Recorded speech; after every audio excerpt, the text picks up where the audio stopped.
Baik, terima kasih rekan Rangga. Selamat pagi pemirsa Radio Guntur dimanapun berada. Berjumpa kembali bersama saya Tias. Kali ini di obrolan pagi untuk edisi Selasa 2 Juni 2020 dengan topik yang bakal kita angkat mengenai sosialisasi penerimaan mahasiswa baru Undiksa. Dan narasumber yang sudah kita hadirkan di Studio Gempol 38 pagi ini ada Ketua Tim Sosialisasi untuk Penerimaan Mahasiswa Baru Undiksa, Profesor Dr. Putu Kertinitiasi. Selamat pagi, Bu. Selamat pagi. Bagaimana kabarnya pagi ini, Bu? Baik. Baik ya, semoga sehat selalu. Di mana Mitra 104,6 FM seperti yang kita ketahui, Undiksa merupakan salah satu perguruan tinggi terbesar di Kabupaten Buleleng yang biasanya di bulan ini itu disibukkan dengan penerimaan mahasiswa baru atau persiapan untuk menerima mahasiswa baru yang masuk ke Undiksa. Tapi di tengah kondisi corona seperti sekarang ini, semua kegiatan serba di-online-kan. Lalu bagaimana Undiksa menyikapi hal ini? Saya akan ajak Bu Kerti untuk berbincang-bincang pagi ini, Bu ya. Nah, kalau tidak salah Undiksa sudah melalui jalur penerimaan mahasiswa baru untuk jalur SNMPTN, Bu ya, dan sudah diumumkan di bulan April yang lalu. Sudah, ya. Nah, kalau boleh tahu berapa jumlah mahasiswa yang sudah diterima untuk jalur SNMPTN itu, Bu? Baik, terima kasih. Selamat pagi pemirsa Guntur yang terhormat. Om Swastiastu. Terima kasih Tias, nggih. Yeah. Baik, penerimaan mahasiswa baru itu sebenarnya terdiri dari 4 jalur ya. Tapi yang sudah diumumkan itu adalah jalur SNMPTN. Dari SNMPTN yang sudah berhasil itu adalah dari perkembangan mahasiswa jalur minat bakat itu ada yang peminatnya 3.174 itu lolos 767 dan kemudian dari ini 2020 itu peminatnya 2.393 itu lolos 817 dan yang mendaftar kembali itu 686 dan kemudian dari jalur SMMBJM dari jalur mandiri yang minat bakatnya itu 442 kemudian lolosnya 233 dan daftar kembalinya 155. Jadi itu yang sudah diterima dari jalur SNMPTN. Oke, nah lalu selain adanya jalur SNMPTN kan tadi Bu bilang ada 4 jalur, Bu ya. Nah lalu untuk ketiga jalur yang lainnya SBMPTN dan jalur mandiri itu apakah tetap diadakan untuk di tahun ini? Tetap diadakan. Lalu prosedurnya seperti apa? Kalau biasanya SBMPTN itu kan melalui tes tulis, Bu ya, langsung datang ke kampus kita di Undiksa atau di mana mereka pilihkan. Kalau di Undiksa sendiri bagaimana prosedurnya? Kita mengikuti pola dari pusat. Jadi SBMPTN itu sebenarnya informasinya ada di UTBK SMPTN 2020. Jadi semua calon mahasiswa itu bisa akses di tentang informasi ini, tetapi sebenarnya SBMPTN itu satu persyaratannya adalah calon mahasiswa harus mempunyai harus mempunyai akses ke LTMPT namanya, jadi lembaga tes mahasiswa perguruan tinggi. Nah itu dia harus ke situ dulu, harus enroll, harus daftar dulu, kemudian baru dia bisa SBMPTN dengan melalui mengikuti uji tes berbasis komputer UTBK. Jadi sama begitu aja. Jadi dia harus UTBK dan itu dilaksanakan di kampus. Lalu berarti mahasiswa tetap datang ke kampus. Apa itu sudah dilaksanakan? Belum. UTBK baru akan dilaksanakan pada tanggal 2 UTBK itu baru dilaksanakan pada tanggal 2 sampai 20 Juni 2020 Berarti di bulan Juni ini, Bu ya. Tanggal 2 sampai 20 Juni. Oke. Nah, tadi kan untuk SNMPTN-nya sudah berlangsung dan sudah 600 sekian yang mendaftar ulang gitu, Bu ya. Nah, pendaftaran ulangnya ini sendiri dilakukan via online kah atau ya online semua? Semuanya via online. Berarti tidak ada pengecekan berkas secara langsung seperti yang biasa-biasa sebelum-sebelumnya. Karena semuanya sudah ada bukti pembayaran sudah ada. Semua online. Berarti itu di-scan seperti itu, Bu? Ya, semuanya sudah. Oke. Nah, lalu untuk penerimaan mahasiswa jalur SMBJM itu apakah sama dengan SBMPTN? Ya ampun. Enggak apa-apa. Jalur mandiri itu biasanya sesudah SBMPTN. Sesudah SBMPTN baru jalur mandiri. Itu baik untuk program S1 maupun diploma 3. Tetap seperti yang biasa dilakukan, cuman online semuanya. Kalau masa pandemik ini masih terus berlangsung. Ada beberapa persyaratan yang nantinya akan dilaksanakan seperti dia bisa menggunakan nilai UTBK. Oke. Jadi yang jalur mandiri dia bisa menggunakan nilai UTBK, kemudian mengikuti pola SNMPTN Plus. Jadi ada beberapa tambahan indikator penilaian dari SNMPTN yang dulu dia pernah, kan ada yang daftar SNMPTN kemudian nggak lulus kan, dia bisa ikut itu. Kemudian dia akan mengupload capaian akademik dari semester 1 sampai 5. Itu dia jadi untuk jalur mandirinya. Oke. Nah, adakah target berapa penerimaan mahasiswa baru untuk tahun ini? Ada. Jadi target mahasiswa baru Undiksa itu sebenarnya di tahun 2020 adalah 3.416 mahasiswa, Dek. 3.400. Ya, yang terdiri kalau diinikan diploma 3 itu sekitar 450, target kita S1 2.693, S2 250 dan S3 23 orang. Oke. Jadi bagaimana caranya Undiksa agar bisa mencapai target penerimaan mahasiswa baru ini? Pertama, kita melakukan sosialisasi memang. Jadi sosialisasi yang dilakukan dulu sebelum pandemik memang dari dulu. Jadi kita mengantisipasi setahun kemarin ya, udah sosialisasi biasa kita datang ke sekolah informasi itu. Tapi ternyata dari pelaksanaan sosialisasi seperti itu kita melakukan riset, kemudian ternyata penerimaan mahasiswa baru yang kemarin SNMPTN kita memberikan kuesioner kepada mereka itu 163 orang dia tahu dari sekolah. Jadi sekolah lo yang kasih info dia tahu Kemudian 117 itu orang tahunya dari sosial media. Dan kemudian hanya 26 orang yang mereka ketahui dari kita datang ke sekolah itu, gitu loh ya. Dan 136 dari Google, 235 tahu dari teman dan keluarga. Itu berarti bahwa cara sosialisasi seperti itu sebenarnya hasilnya sangat minim. Nah, kemudian kita bersyukur ada pandemik ini, sebenarnya bersyukur juga seperti yang disampaikan oleh Pak Tut Wiratmaje itu ya dewa iya, buta iya gitu ya. Dewanya itu iya, kenapa?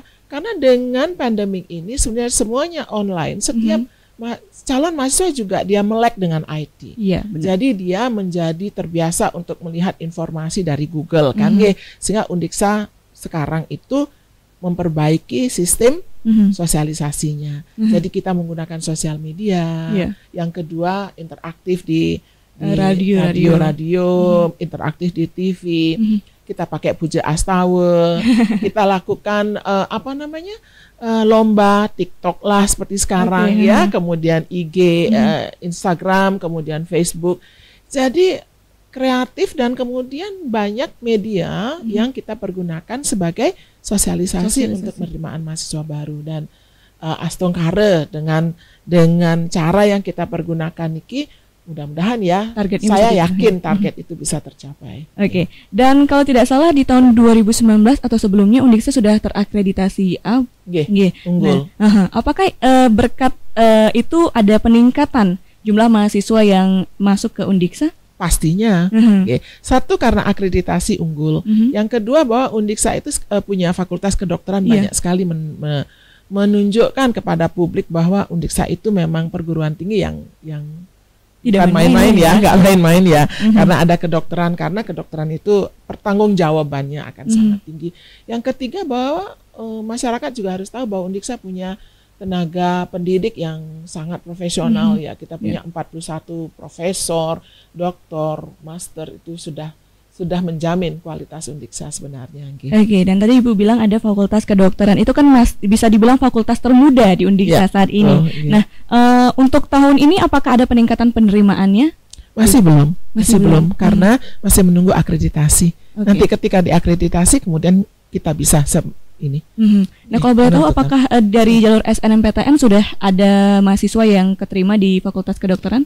Semua penerimaan mahasiswa baru itu harus mengikuti pola dari pusat, bahwa dia harus mengikuti jalur itu. Jadi jalur SNMPTN, jalur SBMPTN, kemudian mandiri itu harus mengikuti jalur nih ke kedokteran pun Iya, dan sudah ada yang masuk berarti dari jalur sudah. SNMPTN gitu ya. Nah, apakah ada penambahan prodi untuk tahun ini selain kedokteran? Mungkin kalau kedokteran kan sudah tahun sebelumnya ya. Enggak, prodi untuk S1 masih belum. Jadi tetap saja, tapi kemudian ada datang kemarin itu untuk S2 prodi manajemen dan informatika kayaknya. Oke, jadi ada penambahan prodi untuk S2.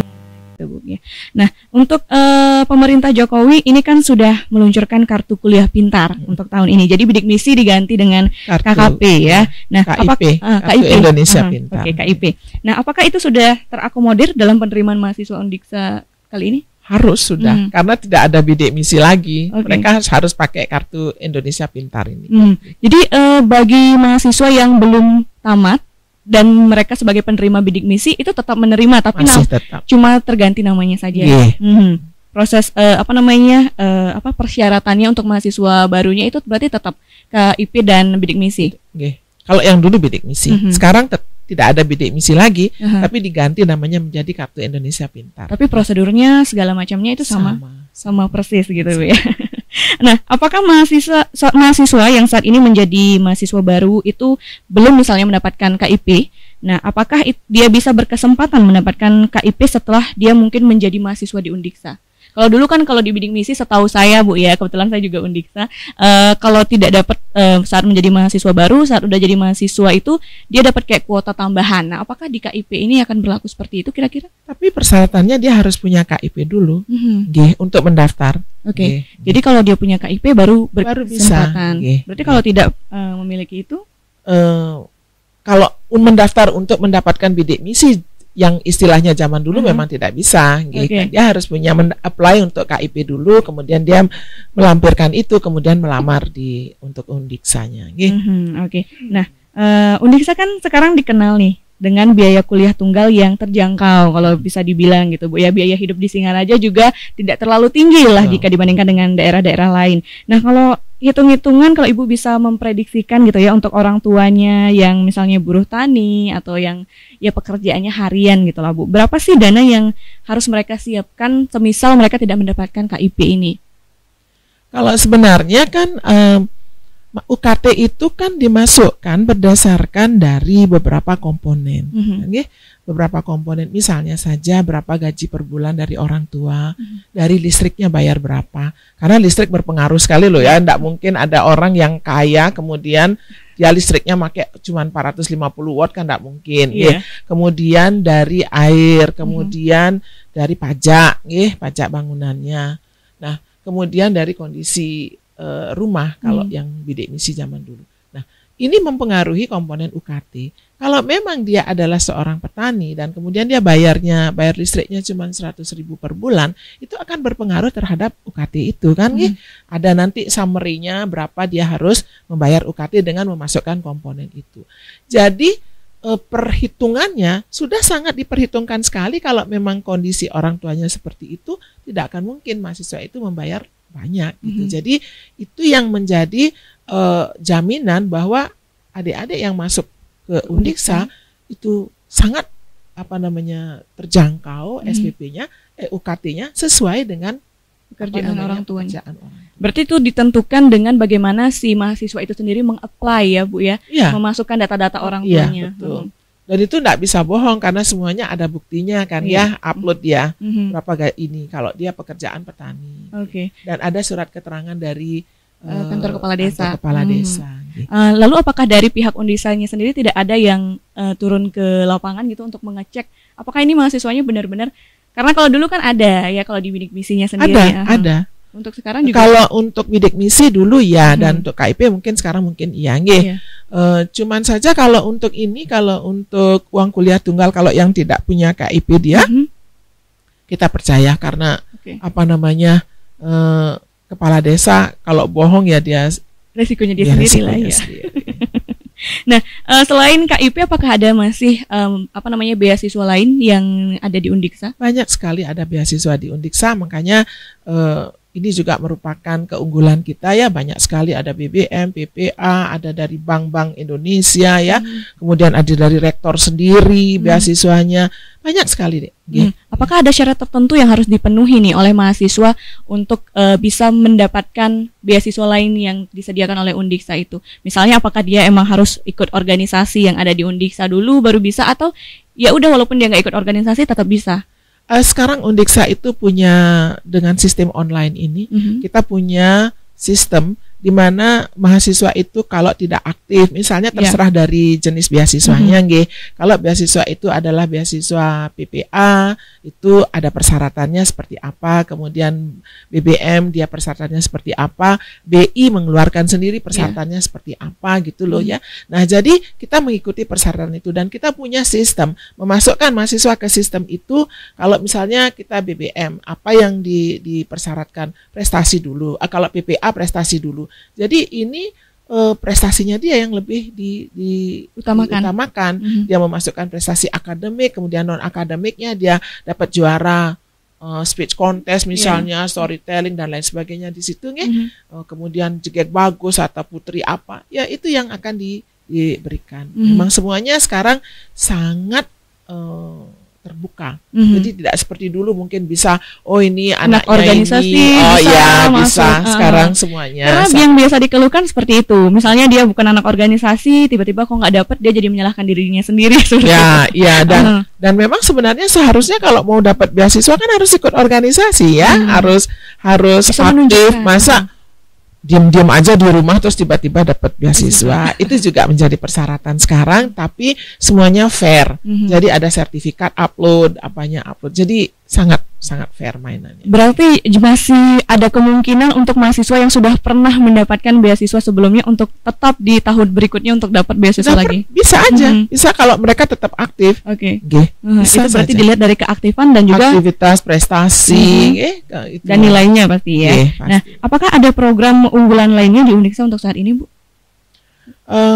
Program unggulan sebenarnya sih banyak ya, program unggulan Undiksa di bidang akademik dan kemudian non akademik. Banyak sekali kita punya program unggulan ya. Kita punya namanya fast track program.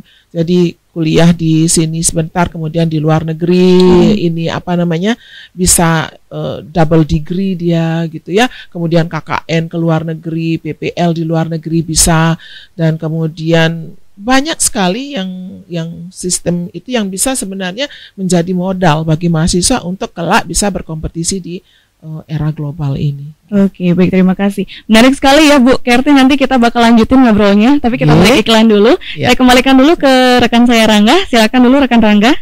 Baik, terima kasih rekan Rangga, dan sepertinya sudah ada pemirsa Radio Guntur yang bergabung bersama kita. Langsung saja Tia Sapa. Halo, selamat pagi. Apa yang disampaikan tadi saya sudah mendengarkan dengan baik, karena kebetulan gitu. Kebetulan saja anak saya kan tiga-tiganya alumni Undiksa gitu ya. Begini, jadi sebaiknya juga saya usulkan ada sosialisasi di masing-masing jurusan gitu. Karena ada beberapa jurusan, atau salah satunya ya katakan seperti teknologi pendidikan gitu. Ini sepertinya tidak, tanda kutip, jarang atau tidak sama sekali diperlukan gitu ya.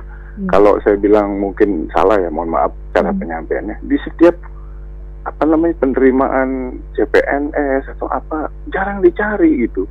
Nah, terus setiap tahun Undiksa memproduksi katakan wisuda, terus sekarang menerima, mau dibawa kemana gitu.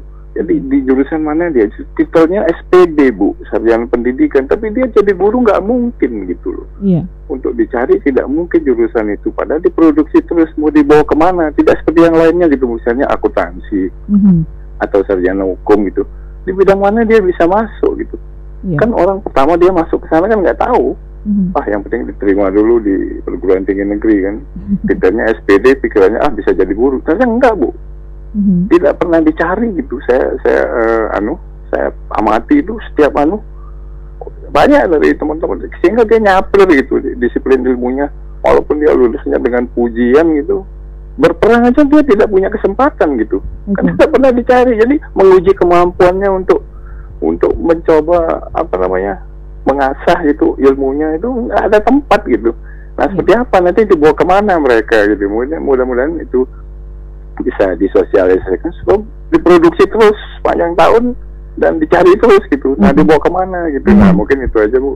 Mohon maaf kurang lebihnya. Selamat pagi. Terima kasih. Terima kasih Pak Kadek Karyana yang sudah bergabung bersama kami. Untuk penelpon berikutnya di belakang Pak Kadek Karyana masih kita buka di 23455 sebelum nanti ditanggapi ya oleh Bu Kerti.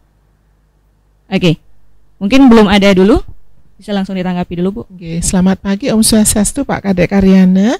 Niki untuk sosialisasi di semua program studi, kalau dulu memang tidak terlalu aktif ya, tetapi untuk sekarang ini hampir semua prodi itu membuat flyer, pamflet gitu nggih. Itu semuanya diinikan oleh prodi, malah ke Facebook itu semuanya udah sosialisasi. Dan di pamflet itu jelas-jelas diberikan kompetensi lulusan, kemudian seperti apa sih nantinya gitu ya, nantinya dia setelah tamat ini akan menjadi apa. Oke. Tahan dulu Bu, kita tanggapi dulu yang penelpon berikutnya. Halo, selamat pagi. Oke, Swastiastu, selamat pagi. Dengan Bapak siapa? Dengan Pak Gusti dari Seririt. Oke, Pak Gusti dari Seririt. Langsung Pak, pertanyaannya atau sarannya? Ini terkait dengan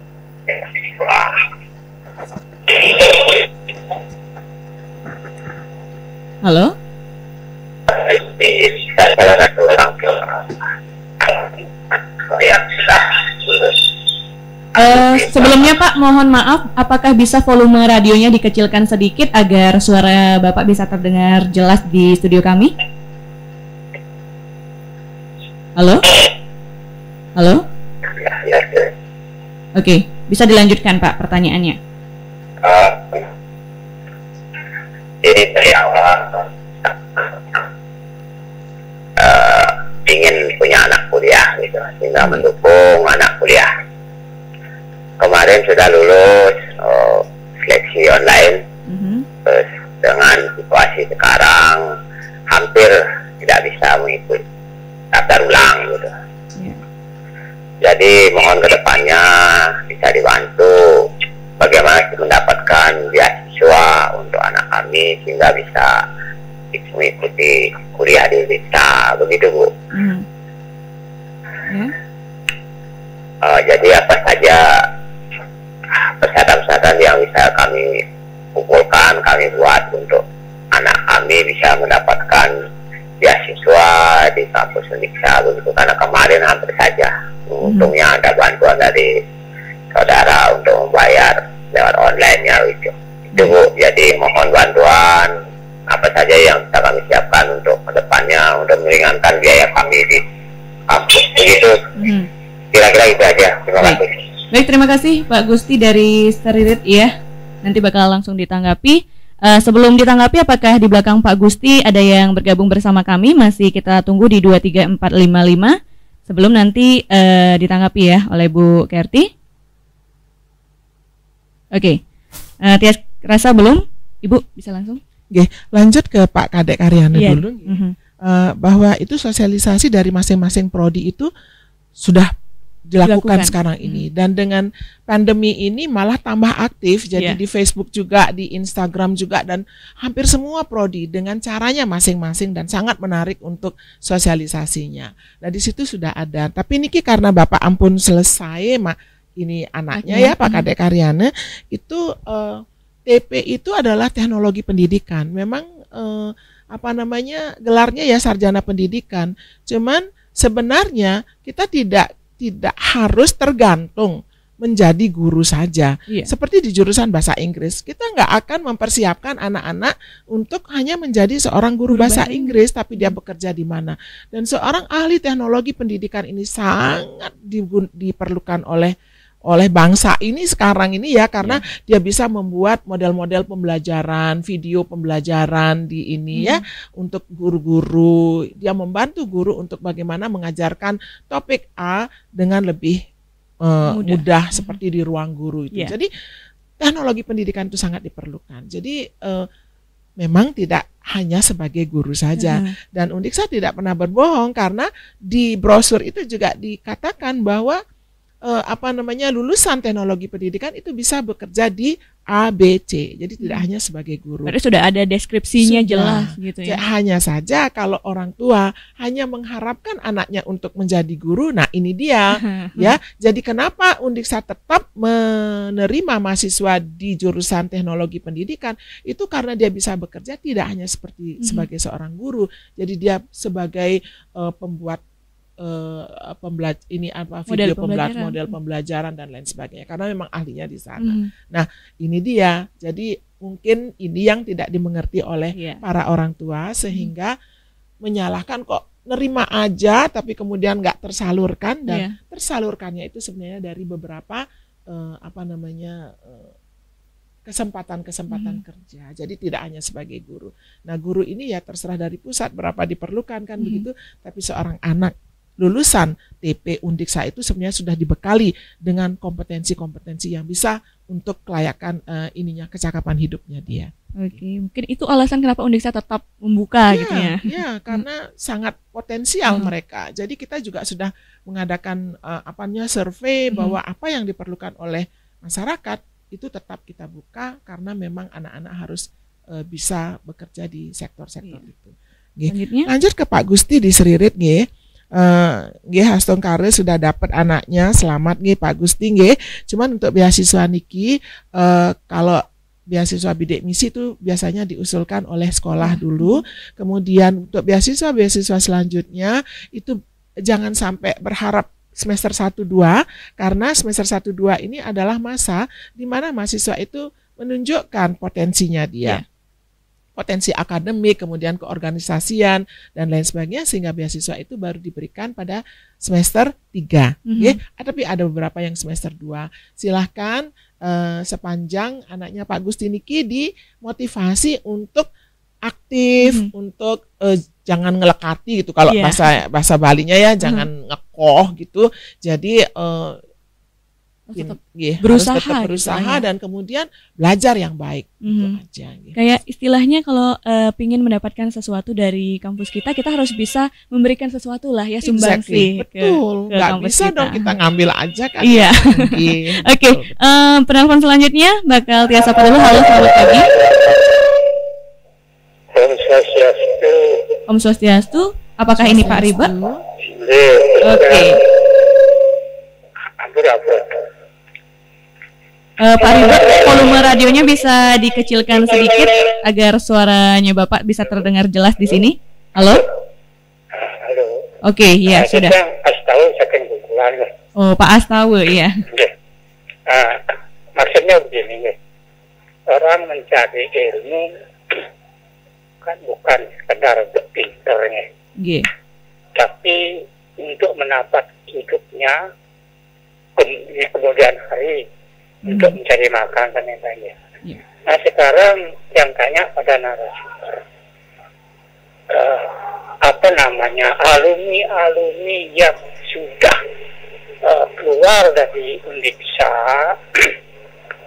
itu dari tahun ke tahun itu kira-kira pertanyaannya berapa yang sudah sukses, berapa yang tidak sukses. Yang sukses karena apa? Apa karena pinter? Ada kiat-kiatnya ya. Sudah gitu yang tidak sukses apa hasil daripada alumni itu mungkin dia pinter tidak dapat kesempatan menjadi pegawai negeri, sehingga dia tidak bisa berkiprah untuk mandiri sendiri. Gitu. Apa ada data-datanya demikian? Gitu. Dan sehingga jangan sampai orang yang ingin berkuliah di Undiksa itu tidak bocor dan tidak bocor begitu, sehingga betul-betul alumni itu mempunyai suatu keinginan yang satu menghidupi diri sendiri, sudah gitu dia bisa berguna bagi nusa dan bangsa. Sekian, terima kasih. Om Santi. Baik, terima kasih untuk Pak Astawa di Bungkulan. Terima kasih Om Swastiastu Pak Astawa saking Bungkulan. Tunggu dulu Bu, karena ada yang bergabung kita sapa dulu. Silahkan. Halo, selamat pagi. Halo Tia, saya Karyana. Gini sama Ibu Prof ya. Iya. Bu, maksud saya begini Bu, apa namanya, yang saya maksud adalah jurusan TP itu hampir nggak pernah dicari pada saat rekrutan CPNS gitu loh Bu. Jadi kesempatan untuk bertarung mereka nggak ada Bu. Nah, di mana dia akan mencoba untuk apa namanya, untuk ilmunya gitu loh, untuk dipakai di dalam medan perang gitu intinya. Kan oleh dong orang-orang bermimpi untuk jadi ASN atau untuk jadi pegawai negeri gitu. Ini kesempatan nggak ada gitu. Artinya dia berperang aja nggak bisa gitu loh. Setiap saat saya lihat selalu perekrutan baik di dinas pendidikan di mana kapan dicari itu Bu, terus dibawa kemana gitu loh maksud saya. Jadi apakah oke lah kalau ibu bilang bisa berpindah swasta jadi wartawan banyak gitu loh. Tapi intinya sayang sekali gitu loh. Dia tidak punya kesempatan untuk berperang gitu loh. Kan ingin dia mencoba apa yang dia dapat gitu. Itu yang saya maksud Bu. Kenapa kok tidak pernah jurusan ini terus diproduksi? Sepertinya sangat nggak dibutuhkan gitu oleh pemerintah gitu loh Bu. Iya. Terima kasih Bu. Mohon maaf kalau salah. Oke, terima kasih untuk Pak Kadek Karyana yang kembali bergabung bersama kami. Sebelum nanti lanjut ditanggapi oleh Bu Kerti, apakah ada pemirsa Radio Guntur yang masih ingin bergabung bersama kami di 23455? Sepertinya belum ya. Oke, Bu, langsung. Nggih, terima kasih. Saya tanggapi Pak Astawa dulu nggih dari Bungkulan karena tadi lebih dulu ini. Pak Astawa niki menanyakan berapa sih yang sukses, berapa sih yang nggak sukses, terus apa titel itu menentukan ya. Sekarang suksesnya niki tergantung dari cara pandang. Banyak orang tua yang mengatakan anaknya sukses kalau jadi pegawai negeri sipil, ya jadi PNS. Padahal kalau dilihat PNS kemudian ada yang swasta kerja, duitnya lebih banyak loh yang non PNS yang swasta. Jadi kriteria sukses ini yang harus diubah, mindset kita juga harus diubah, apalagi di era seperti sekarang ini. Jadi memang kita tidak juga bisa salahkan ada beberapa orang tua di desa, pokoknya asal sudah jadi PNS cek maret yang masih sukses gitu anak saya. Jadi niki yang harus diubah Pak Astawa, tidak semua sukses itu harus dari PNS, karena banyak sekali lulusan Undiksa yang tidak menjadi PNS kemudian dia menjadi sukses banget, jadi bisa buat uang banyak gitu loh, kan sekarang kriterianya kan yang penting menduit jinah kan gitu loh. Kalau PNS nanti kiri aja terus-terusan juga nggak ini, cuman memang ya sudah pasti sih. Nah disinilah di era seperti sekarang inilah kita itu ditantang bagaimana Undiksa mampu memproduksi lulusan yang siap di pasar kerja, yang siap bersaing dan diberi bekal untuk kecakapan hidupnya dia, untuk bagaimana dia bisa menghandle permasalahan-permasalahan di dalam kehidupannya dia. Jadi dia itu banyak punya solusi gitu loh. Jadi diajarkan kenapa dalam pembelajaran itu menggunakan pembelajaran berbasis masalah. Jadi masalah diberikan solusinya seperti apa, masalah diberikan solusinya seperti apa. Jadi mahasiswa terbiasa menghandle masalah dan cari solusi atas permasalahan. Jadi tidak hanya berkutat tidak dapat PNS, stres, udah kecewa dan diam nggak ngapa-ngapain gitu ya. Dan banyak juga yang demikian melamar baru 3 kali PNS, ada orang 15 kali padahal kan ya. Nah, jadi itu Pak Astawa tidak usah khawatir, jangan dipikirkan bahwa banyak orang yang sukses dari lulusan Undiksa. Yang paling penting sekarang kalau kita punya anak lulusan Undiksa itu harus diyakini mereka sudah diberikan bekal yang cukup untuk di masyarakat, untuk hidup di masyarakat dan berkompetisi di era global. Tapi selanjutnya setelah tamat kita kasih bekal, selanjutnya ya terserah anak itu kan. Kalau anak itu juga mudah-mudahan nggak mau implementasi bekalnya itu dengan baik, ya juga sama saja gitu nggih. Jadi itu sebenarnya yang sudah kita lakukan di Undiksa. Nah lanjut ke Pak Kadek Karyana nggih, kok nggak dicari gitu loh ya. Nah untuk nggak dicarinya niki bukan policy dari Undiksa, tetapi itu adalah policy dari Kementerian Pendidikan. kita sudah ada link and match antara Undiksa dengan kementerian, pasti sudah ada. Tetapi kan tidak bisa kita memaksakan bahwa TP kenapa nggak dicari gitu ya. Tetapi kalau kita lihat banyak sekali juga lulusan TP yang sudah bekerja meskipun tidak jadi pegawai negeri, mereka jadi guru kontrak di sekolah-sekolah, itu sudah banyak, dan itu adalah kesempatan dia untuk bertarung gitu. Dan bertarungnya itu tidak hanya jadi guru loh ya, seperti yang sampaikan tadi. Bertarung itu bagaimana dia bertarung, punya ide kreatif di masa sekarang ini untuk mengaplikasikan ilmu teknologi pendidikannya, karena teknologi pendidikan itu bisa digunakan dari tingkat paling bawah, dari pendidikan formal dan pendidikan non formal. Dia bisa secara kreatif untuk desain apa sih pembelajarnya di TK misalnya, kemudian SD, SMP, SMA, SMK, nggak kurangan kalau mau punya ide-ide yang kreatif. Jadi itu sebenarnya, dan itulah arena yang dia pergunakan untuk bertarung. Jadi tidak hanya di sekolah ya, jadi arena bertarung itu adalah di masyarakat.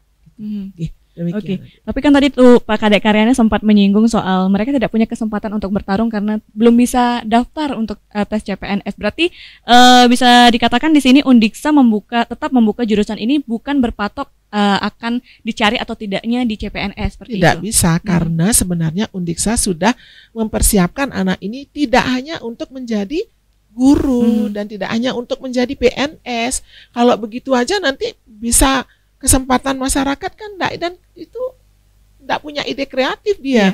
Padahal dia diperlukan, tapi kita jadinya nggak bisa memenuhi kebutuhan masyarakat hanya karena memikirkan CPNS ini aja gitu loh ya. Dan itu yang harus diketahui oleh masyarakat, dan itulah yang kita berikan bekal kepada mahasiswa ketika dia di Undiksa. Nah, oke, ini ada titipan pertanyaan dari Pak Gede di Ambengan, Bu ya, yang mengirimkan via WhatsApp, mungkin karena sulit sinyal di sana ya. Nah, di masa pandemi ini apakah masih ada terjadi OKK? Kalau ada, bagaimana model OKK yang dilakukan di tengah pandemi seperti sekarang ini? Oke, ada penelpon yang bergabung, Tia sapa dulu. Selamat pagi. Selamat pagi, Swastiastu. Oke, Swastiastu. Ini kan? Selamat pagi, narasumber. Oke, dengan ya. Halo. Halo. Halo. Halo, dengan Bapak? Bisa dengar? Bisa. Ini dengan Bapak siapa? Pak Gus Maung di Mayong. Oke, Pak Gus Maung di Mayong, langsung. Ya. Tadi Prof. Narasumber. Saya penerimaan mahasiswa Indonesia. Ya, ada.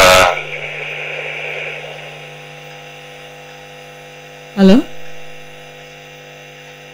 Halo? Oke, halo. Mungkin terputus untuk Pak Gus Maung ya di Mayong. Teleponnya jika masih ingin kami tunggu di 23455. Sebelum nanti dilanjutkan untuk menanggapi pertanyaan dari Pak Gede di Ambengan tadi ya. Oke. Sudah bergabung bersama kami, langsung saja. Halo, selamat pagi. Selamat pagi, Om Swastiastu. Oke. Ini seret nih. Oke. Bu Titi. Oke. Linarten. Oke, langsung Pak. Ya, tadi Gus Maung itu dari Mayong. Iya. Cuma dikit itu mungkin putus ya. Saya nimbrung, memang benar saya orang kampus sudah pensiun. Kadang-kadang saya ngajar di TP, beberapa bulan kok tak ada temennya itu 2 orang tak kuliah. Oh Pak, dia salah tafsir itu. Kok salah tafsir gimana? Sosialisasinya gimana?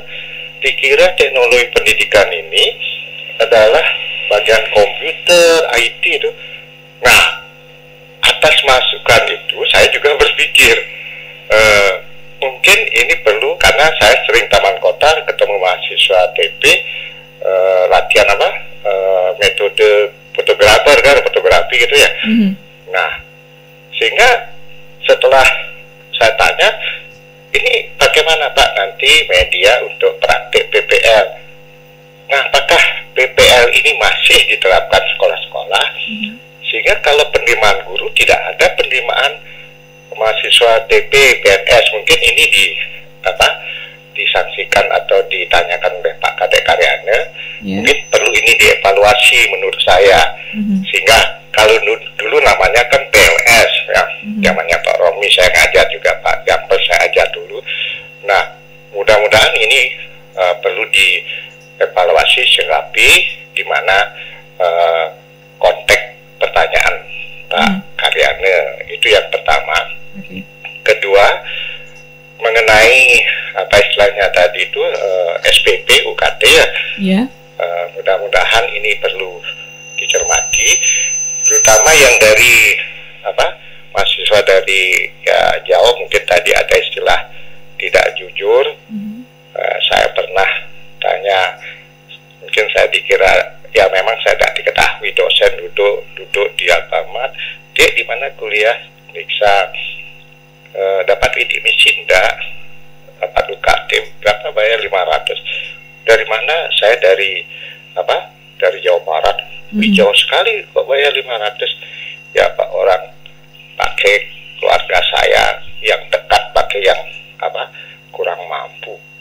Saya berpikir kok bisa. Nah, ini mudah-mudahan dimonitor, kira-kira bagaimana teknisnya, jangan sampai dikibuli lah kita pembayaran itu. Saya kaget, padahal dia yang cerita, saya tidak bilang saya dosen.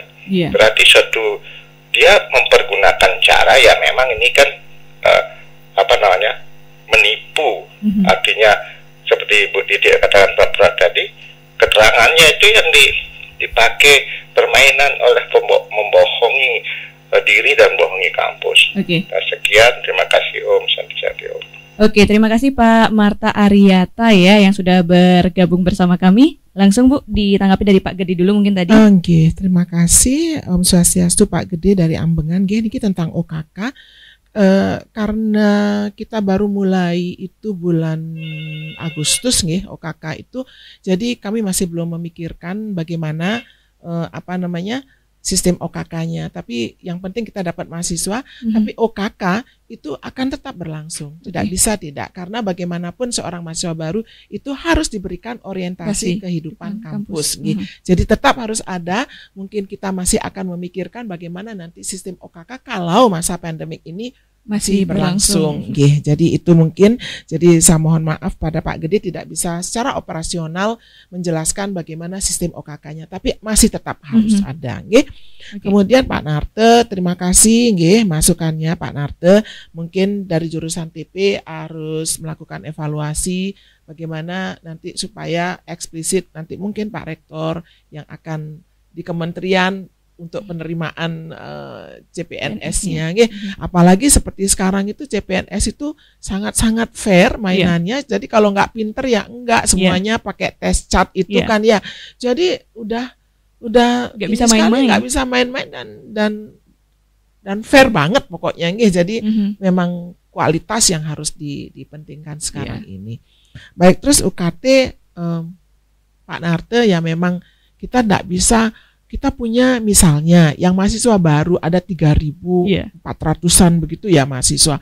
Nah sekarang harus diinikan ada orang bohong dan lain sebagainya. Tetapi semua asumsi-asumsi itu sudah kita maksudnya antisipasi. Jadi bagaimana? Kalau dia dari Jawa Barat, dia pakai yang di sini dia dipakai keluarganya di Singaraja misalnya. Kan udah ketahuan sekali. Ya jadi bagaimana dia di Jawa Barat, KTP-nya Jawa Barat, kemudian di sini keluarga di Singaraja, nih kok Jawa Barat tapi di Singaraja. Mungkin itu yang bisa dipakai sebagai acuan. Jadi tapi ya namanya manusia, dari sekian pasti aja ada yang nakal, nyelip-nyelip dikit dan kita tidak bisa terlalu maksudnya semuanya bisa diantisipasi begitu. Pasti ada yang satu atau dua mungkin ya yang tidak bisa kita antisipasi secara baik. Dan saya kira Pak Narte sudah tahu itu karena mantan dosen di Undiksa ya. Jadi tidak bisa kita antisipasi semua.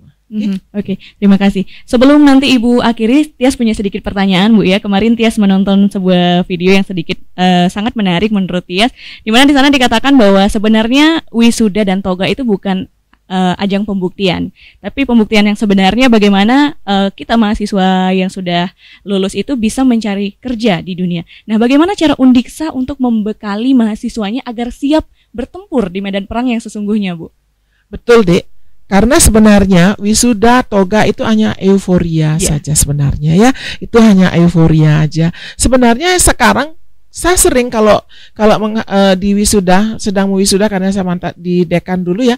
Kalau mau wisuda saya berpikir, nih anak-anak ini mau bagaimana ya gitu. Sering terfikirkan begitu ya.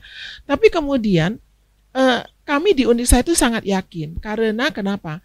Seperti tadi, ketika anak ini punya kreativitas, punya critical thinking yang bagus seperti di 4C yang dikatakan oleh abad 21 ini ya, generasi abad 21, itu kalau dia punya critical thinking yang bagus, dia punya kreativitas yang bagus, dia nggak akan gini capek dan nggak akan susah untuk bekerja di masyarakat.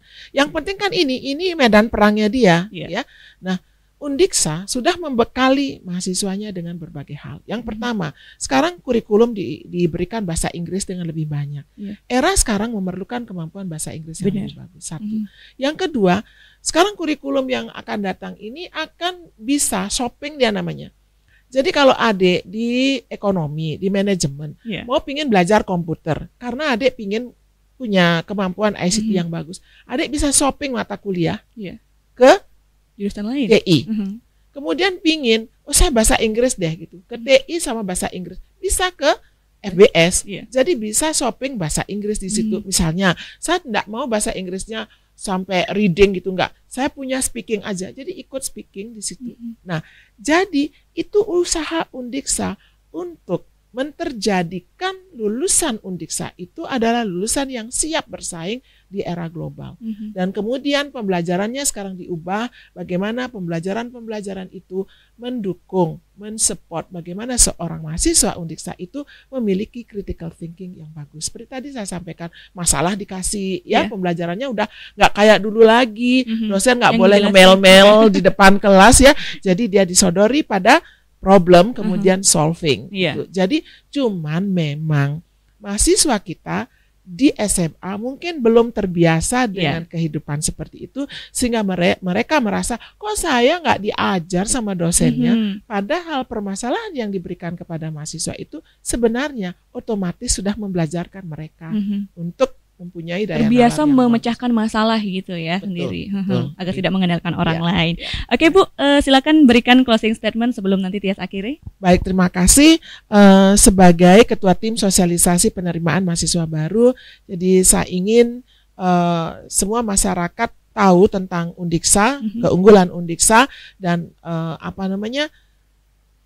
untuk sivitas akademika tidak ada yang namanya sosialisasi secara khusus, tetapi setiap hari itu adalah hari sosialisasi untuk Undiksa, promosi untuk Undiksa. Demikian. Baik, terima kasih Bu Kerti sudah hadir di Studio Gompol 38 kali ini. Semoga target penerimaan mahasiswa baru Undiksa di tahun ini akan tercapai, dan Tias yakin sih pasti tercapai ya, apalagi sudah terakreditasi ya. Baik, terima kasih juga untuk pemirsa Radio Guntur yang sudah bergabung bersama kami di 23455 tadi atas pertanyaan, saran dan masukannya. Jangan lupa untuk kalian yang kelewatan langsung bisa saksikan obrolan pagi edisi hari ini di YouTube-nya Radio Guntur. Kalau suka sama videonya ya, jangan lupa untuk di-like. Kalau ada saran, masukan atau pertanyaan lainnya bisa ditinggalkan di kolom komentar. Baik, untuk berikutnya waktu saya kembalikan ke rekan saya Rangga. Silakan rekan Rangga.